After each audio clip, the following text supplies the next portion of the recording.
Thank you, ladies and gentlemen. Thank you. We had some technical issues there, so I fixed the technical issue. So sorry for that. I did not know that we had some technical issues when the show was going on the last time. So we just fixed the technical issue. So thank you for watching. Please make sure you share. We are still talking about Ambassador Tibor Nagy. We all know Ambassador Tibor Nagy is somebody who has sacrificed a lot, sacrificed his everything to fight for the liberation of the people of Southern Cameroon, Ambazonia. And today we are trying to make sure that we let everybody know that the Trump administration have given him another position, have offered him another position within the U.S. State Department. So we are saying that because we knew he is the former ambassador, former U.S. Assistant Secretary for African Affairs, who has been working during the former Trump days. And now Trump came back to office. We are very grateful that Trump has also recognized him again and offered him another position within the U.S. State Department. That is a plus for the people of Ambazonia. Because remember, our people had a lot of issues when it comes to validation or issues of, so we said this is the time for the people of Ambazonia to make their voices heard. Okay, and what we are seeing today is the issue of the Trump administration that Tibor Nagy is part of. What we have to do is to make sure that we get some opportunities to get through with the Trump administration, to make sure that we have some say within this administration through people like Tibor Nagy. Okay, a lot of people don't know that Tibor Nagy has been very supportive to our struggle, and he's giving his all. But today we are going to tell you that Tibor Nagy is somebody who is very, very willing to support the people of Ambazonia in whatever capacity. So we are grateful for that. And today he's been given a new position within the U.S. State Department. And from the past, you have seen his tweets, his comments, his various statements that he has made in favor of the people of Ambazonia. So today we are going to bring that in light so that you can see some of his discussion in favor of the people of Ambazonia. Okay, I'll play some of the excerpt, then they will come back to it. Okay. I don't know whether you've taken time to talk to the people living in the Northwest and Southwest regions. Have you made any efforts to engage Cameroonian authorities to come to Cameroon to look at the situation, to compare with what obtained in 2016 and what obtains today? Well, actually, thankfully, in this day and age, given technology, it's quite easier than my first time in Cameroon to be able to engage with people that are directly involved. I have talked to a wide circle of people who represent all kinds of political views related to what's going on. So as far as a a foreigner goes, I think I have a pretty good idea. Okay, you have a good idea. I want to go back to a tweet you did recently that actually made news in Cameroon. And it reads, on Ambazonia and some folks still believing on UN Resolution 1608 happening. Sorry, let's be real. Only 3 ways Ambazonia can have self-determination. You saying winning it like US gained independence, negotiating a real referendum, or Cameroon government handing over territory.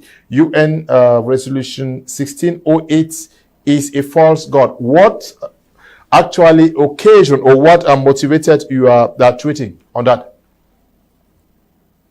Well, from my point of view, Resolution 1608 is in the past. The most important thing is to look forward, not to the past, because there's no going back to Resolution 1608. As anyone can see what's happening in the United Nations and the United Nations Security Council, they have been incapable of dealing with the world's most severe crises, whether it's Ukraine, whether it's going on in the Middle East, and in Africa, Sudan, which I would say is currently the worst conflict in the world. So with the United Nations incapable of dealing with those crises, something that happened decades and decades ago is simply not going to be brought back or resurrected. So the key is to say, okay, Resolution 1608 was important at its time, but if people waste time on it, they're not going to make any progress whatsoever. And, that's like it, don't like it. And that's contained in the International Covenant on Economic, Social, and Cultural Rights of the United Nations. And then, of course, I think we all know about the United Nations Universal Declaration of Human Rights. I believe all United Nations members ascribe to that. So then, when you have a group of people who would like to have their self-determination. Yes, so we have seen Ambassador Tibor Nagy coming out there. We all know this is somebody who has worked tooth and nail. He made mention in the last program about his resolution 1608. He said he is not in favor of us, of the people of Amazonia, waiting to be honored with that resolution 1608. He dismissed any reliance on the UN resolution 1608. Okay, he said that he emphasizes that the true self-determination can only be achieved through winning a struggle like the US, okay, negotiating a genuine referendum, or the Cameroon government willingly ceding territory. Those are the 3 aspects that he said we can achieve our self-determination. Because he said he cautioned against viewing UN Resolution 1608 as a solution, calling it a false god that offers no real path to independence. Because the people of Ambazonia, they are trying to rely on history. That's why he said we cannot rely on history. Ambazonians should take such a statement very, very seriously, given that it's coming from somebody who is very seasoned, a statement like Tibor Nagy. We have been asking the leaders to come together and put their heads together and make sure that they have a common voice. Okay, when you look at the first option that he mentioned, right, he is trying to say Ambazonians should think of that this struggle can be won on the battlefield, because the people of the government of La République du Cameroun is not willing to sit anytime soon. So if the leaders, the restoration freedom fighters, everybody can come together, they can have a common voice. Okay, that is the point which is very clear on the way forward. He mentioned those 3 aspects, that either winning it through self-determination, or negotiating the referendum, as you listen to him talking about referendum, or the Cameroon government willingly ceding the territory, when the Cameroon government can ask the military, okay, enough is enough. We have fight for all these years. but enough is enough. We have seen along other countries, many countries have fought wars. But what happens at the end of the day, negotiation is the end point. If countries like America can go and negotiate with the Taliban, if countries like America can abandon the war in Afghanistan, if countries like America can abandon the war in Vietnam, if somebody like Assad can be made to leave power, abandon the war that he has been fighting against his people, he is now seeking asylum in Russia. These are just common examples of countries who have been fighting. What is happening now in between Hamas and Israel? Is Israel not going and sign negotiation with the Hamas finally? After all these months of bombings and killings and bombings, every war, every conflict leads to negotiation. So no matter how long La République think that they can resist the people of Southern Cameroon, they will finally go back to the negotiation table. Because until you negotiate, a war never ends. A crisis never ends. It will continue. It's only when that paper, that's those two warring factions sit on the negotiation table and discuss, that is when we can talk of negotiation. But when it doesn't happen like that, forget about it. You will not see it happen that way. That is why we are talking about all the various programs that we are trying to make here. But it's for the benefit of the people of Southern Cameroon to understand that we have people who are willing to sacrifice for us. We have people who are willing to go extra mile just to make sure that we have our liberation. Okay? Listen to Tibor Nagy, Secretary of State for Africa. And in your opinion, what is the problem between the groups? I know I am an insider, of course you know that, but from an outsider perspective, what do you see to be the problem? Well, I get back to the point. The problem is that you have different groups showing up to the same offices, making different points. Whereas if you had maybe an umbrella organization for the referendum, and that would be the one that would speak for the majority, like I said, with one set of talking points on one document regarding the mechanism for a proposed referendum, then I think you could get a lot more people, to listen. And I have also said before, practically speaking, and you know this in Washington. So we've heard some of his out in there. That's Tibor Nagy trying to guide the people of Ambazonia how to go about, trying to make sure that they go through the right direction, because he has seen that the people of Southern Cameroon are more of not understanding how to go about this diplomatic world. Okay, you've seen all the mistakes that we have been doing when the crisis started, and our people sometimes I tend to understand that most of our people do not know what is a revolution. They don't know what is a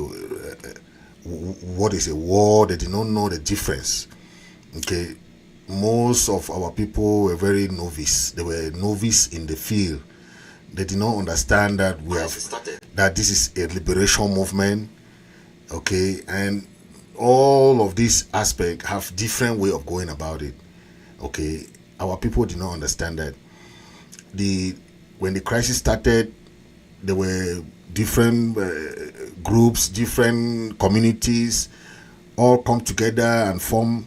But as time goes on, it became more different. Okay, and that's why some people thought that it would be a regular country that we are running. We're not running a regular country. The people of Ambazonia are fighting a liberation war. It's a liberation war. It's not about you going to think that things are just normal. When you wake up tomorrow, you meet everybody alive. No, it's a war. Tomorrow you come, you see casualty. So people did not understand that these are things that take years and years and years. Okay, it's not something that it take months. Okay, and even the Labour government did not expect that. They declare war thinking that it would take just few years and they will crush those 2 cubes of sugar and everything goes back to normal. But this is it today. They are still struggling to even understand what is going on in the field. Okay, and until the negotiation process, there will be no peace. There will be no end of anything, because that's what happens. You've seen, if big countries like America are going to negotiate with Afghanistan, big countries like Israel, with all the training that they gave to the Republic government, they are still going to negotiate with the Taliban and with the so a war is not about weapons. It's not about you having all the might. It's about the longevity of that, how you can stay. Who thought that someone like Assad could abandon the war and run to Russia? He has been fighting for many years. But he thought that he's covered by the Russians, he's covered by this. How could he resist? When the Syrian people entered the capital city, Assad was nowhere to be found, right? And that is it. It's the longevity and who can stay. If the people of Ambazonia can resist, the Republic cannot continue. Because now the burden of responsibility, financial burden, is on them. It's on them. They're the one paying the soldiers millions and millions of francs CFA to stay in Ambazonia. Ambazonians are there. Anytime they can do 1 or 2 things and they relax, they can do 1 or 2. That's how it is. The pressure is not on the PC. But for how long are they going to keep their military in Ambazonia? How sustainable is that? Think of it, financial burden. All this burden that they have on them. Assad thought that Russia would support him forever. But the Russians are also fighting their own war with Ukraine. They have their financial burden there. Russia could not fight a war on 2 fronts. And that's why I would say, if the Republic gets into a political quagmire today, it will be difficult for them to resist the war in Ambazonia, because they'll be fighting the war in Yaoundé and Douala. It will be difficult for them to come and fight in Ambazonia. They will transfer all the weapons that they have. All the military will go to Yaoundé and Douala. They will not allow their military in Ambazonia when they have bigger fishes to fry in Yaoundé. So it will be, that's why we have given all this opportunity. Diplomats are giving us all kinds of ideas how to win this war. But our people still think that I want to belong to this person. I want to belong to this group. I want to belong to this thing. All of us are Ambazonian. If we win, it's still Ambazonia. If we lose, it's Ambazonia. We are all Ambazonians. Why not come together, strategize, let's win this thing. When we go to Boya, we can create political parties. You can belong to whatever group you want. We are now still struggling to get to somewhere.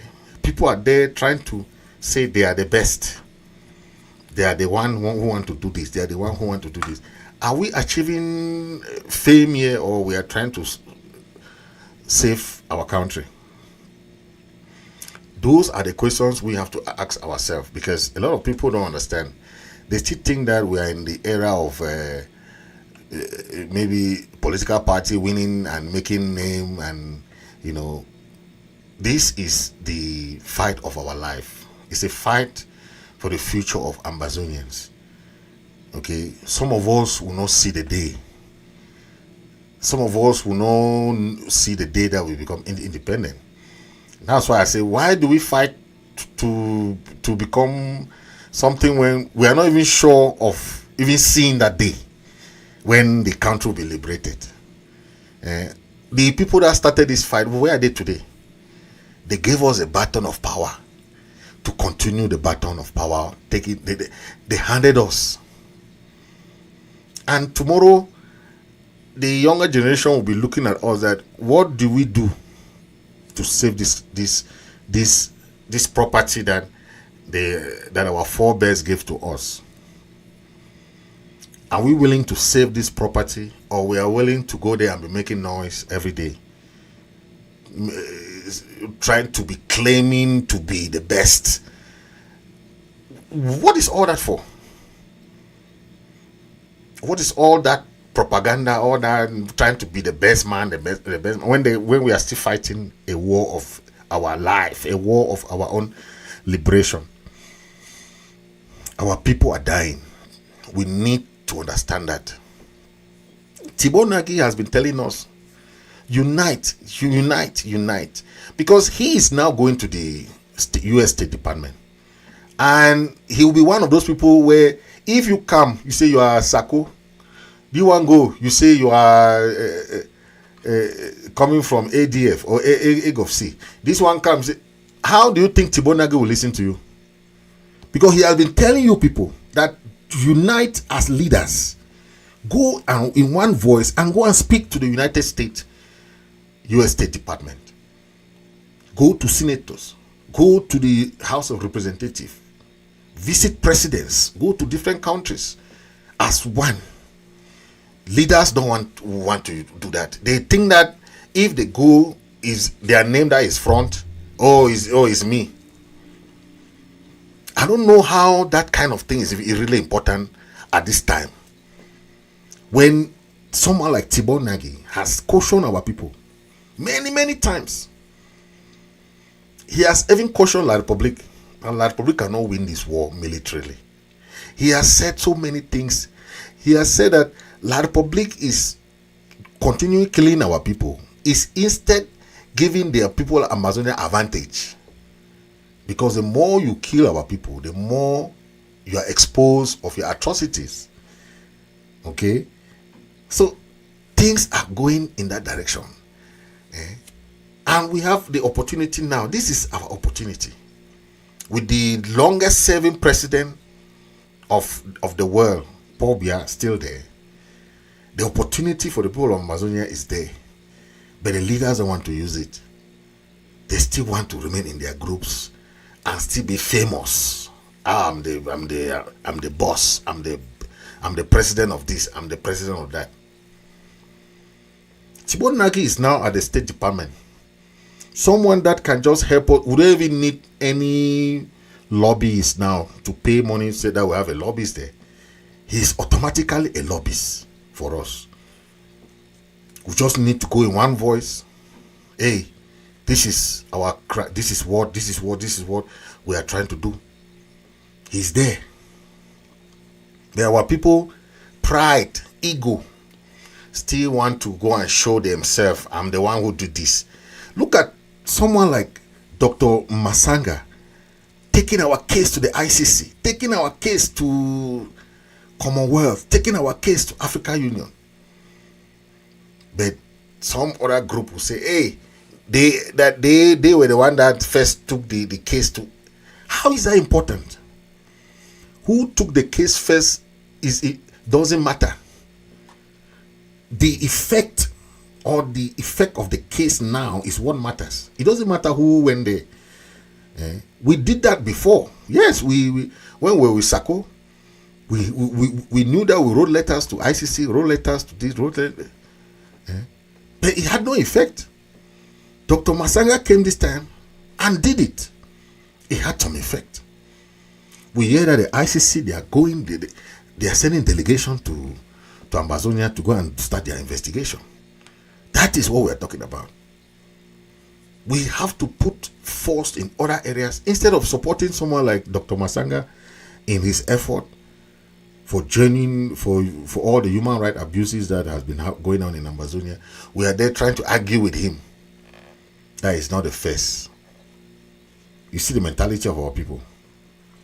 It's the same thing that some people invited Ambasador Tibor Nagy in their TV station, and they were questioning him. Why is Ambasador Tibor Nagy saying a referendum can work? Come on. Somebody is proposing you an idea. He's telling you what you can do. You are arguing with him. It's not even from your country. Ambazonians, I don't know how they think. They have somebody who is coming to help to propel their struggle. They start criticizing the person. And they have done that to so many people who came to say, hey, do this, do this, do this. But people who think that they know too much, it's better you leave them like that. Let them keep struggling. As they call it, the struggle. It's a liberation movement. But some of us call it struggle. Because that's why they are struggling. We have a movement. This is a movement, a genuine movement, that we can go as one people. In any office, it will open.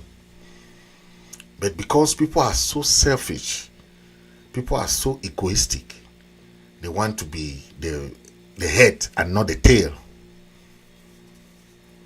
I've always said this: if you cannot be a good follower, you cannot be a good leader. If you cannot be a good follower, you cannot be a good leader. Learn to follow. Followership grant you opportunity for a good leadership. Learn to follow. You must not lead people. You learn to follow others. If you cannot be mentored, you can never be a good mentor. Because you have to learn how to succumb yourself, how to put down yourself and be a mentor and be mentored. Then you can be a good mentor. Our people have not learned that. They think that they want to be there. If it's not them, or if it's not someone that they like, they love, they did this. This struggle is not about like or love. It's about liberation movement. It's about liberation.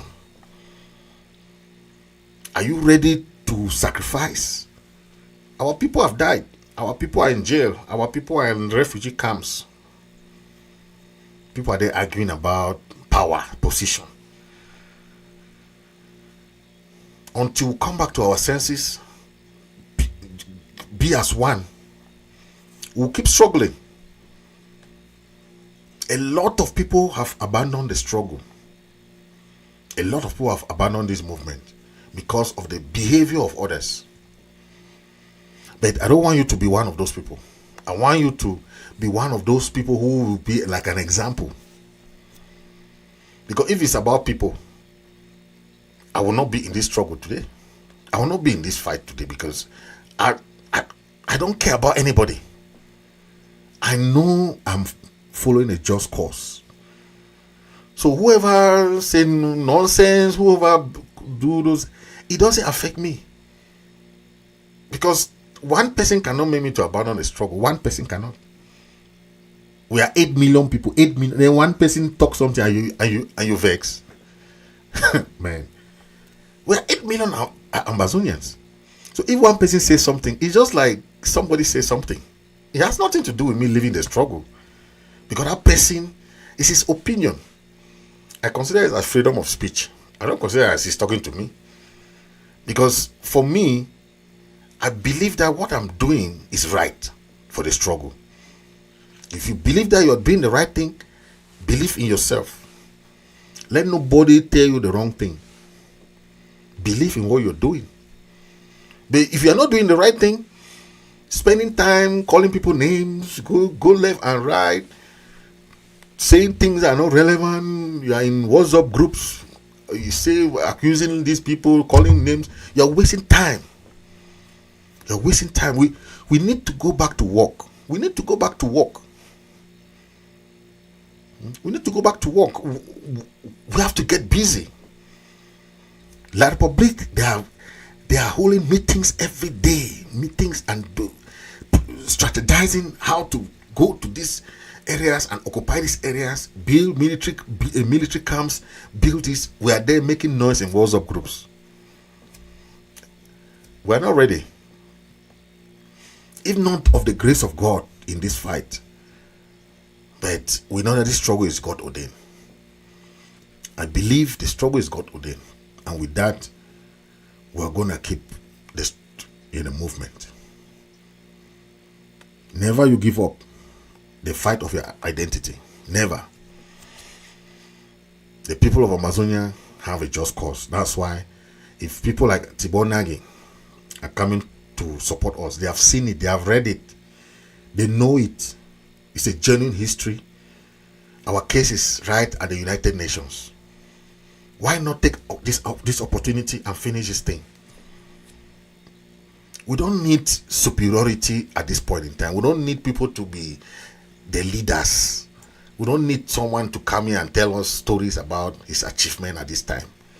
We want people to come together and achieve this thing. Let's finish this thing. When we get to Boya, there are many scores that we can settle there.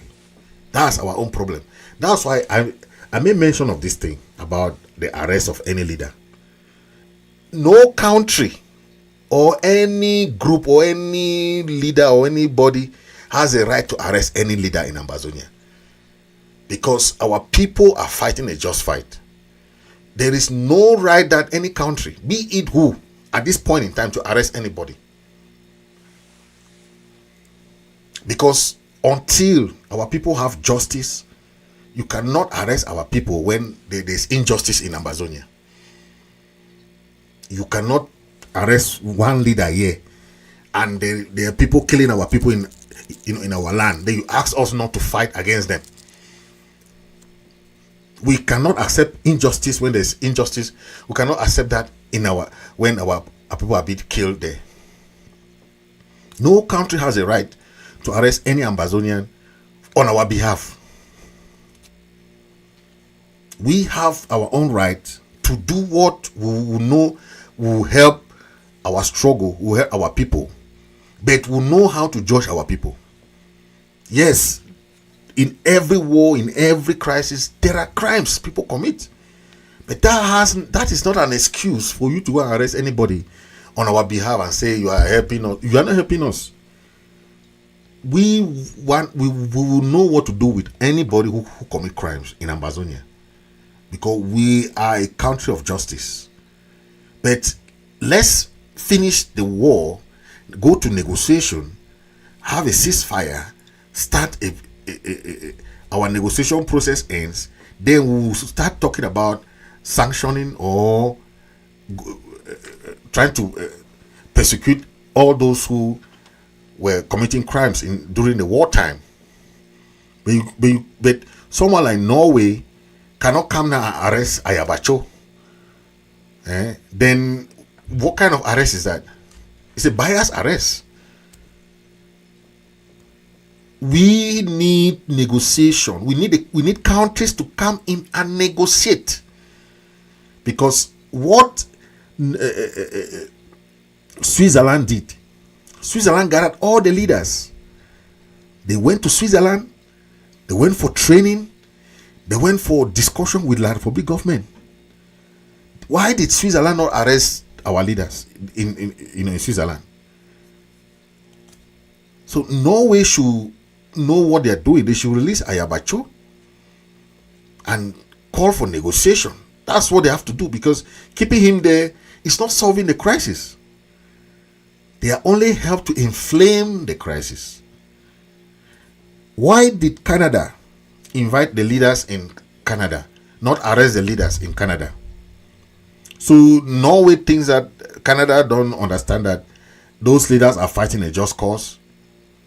Why is Norway that come to arrest them, arrest a leader, and keeping the leader incommunicado? I don't understand that kind of justice. If Norway want to negotiate, they should negotiate, but they should not come and arrest leaders. That's not what we want Norway to come and help in the mediation process. You are not helping in the mediation process. We are still calling on Norway to do the right thing by coming as a mediator, not as a judge. That is how we will know that Norway want to resolve the problem. Thank you for watching. Make sure you share. Thank you, and God bless you. God bless the people of Southern Cameroon, Ambazonia. We'll come in the next episode and we'll talk much about that. Okay.